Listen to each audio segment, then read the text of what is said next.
Operation સિંદૂરની સફળતાને લઈ જામનગરના પરસોત્તમભાઈ બાવરીએ જામનગરથી અયોધ્યા સુધી સાયકલ યાત્રા કરી હતી। પરસોત્તમભાઈએ સાયકલ યાત્રા દ્વારા અયોધ્યાથી દ્વારકા પરત ફરી દ્વારકાધીશના દર્શન કર્યા હતા।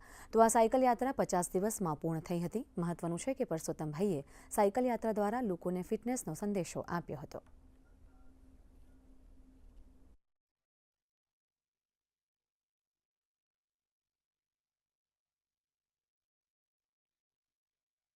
जामनगर રહેવાસી जो ऑपरेशन सिंदूर कामयाबी माटे थईने अने मैं साइकल यात्रानो संकल्प लीधो हतो अने आपणे जामनगर थी अयोध्या थी द्वारकाधीश एना माटेनो मैं संकल्प लीधो ए मैं पूरो कर्यो छे अने 5000 किलोमीटरनी यात्रा हती मारी अने 50 दिवस मारा पूरा थया। जे मिलिटरी जे आपणी जे सेना छे एना माटे थईने मैं श्री रामजी अने कृष्ण भगवान आगळथी मैंने मदद मांगी।